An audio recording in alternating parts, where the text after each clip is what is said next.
Final Fantasy XIV's letter from the producer live has been set officially for February 7th, which will be introducing us a lot of new content coming into patch 7.2.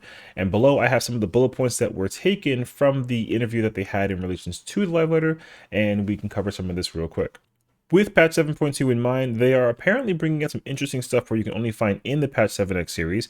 We might see some more things we don't quite see everywhere. So if you don't know what that means, essentially there's a constant, there's like raid wides, and then there's tank busters, and usually there's like a swap maybe. There's like a stack marker, like a pairs marker, like a spread thing.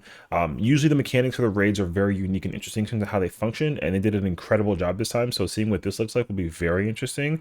So it's going to seem like they're going to try and do various things to kind of keep the raid series a little bit fresh and fit. And of course, the next ultimate is in development, which we already kind of knew that with the release of the Futures Rewritten Ultimate. And we are under the impression that, at least from my theory holding weight, that the actual ultimate is going to be Mr. Elidibus himself, the Warrior of Light. Now, while some people might think that it would be Hades, I have the theory in mind that the reason why they're not going to do Hades, and this will kind of hold value once we enter 7.2, is because there's already a crafted weapon designed for Hades in mind. But if you go find the vendor that has Warrior of Light weapons, you will notice that there is not a crafted version of this weapon.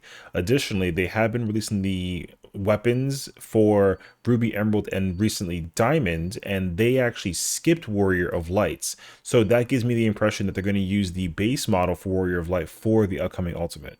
Lastly, they talked a lot about how there's a lot of patterns that, in terms of, what you get debuff wise, kind of determines how you function. This is found in the Futures Rewritten Ultimate, especially, where in the third phase you get a series of debuffs, or also in the fourth phase, and you'll just know where to go and what to do, and you can only interact with one thing.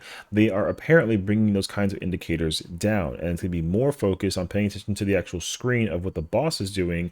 And so a lot of changes will undergo that, and change even like the battle pacing. So we might potentially see some downtime going into the new raids here, but let me know what you guys think, and I'm looking forward to it just as much as I hope you are as well. So thank you for watching, and enjoy.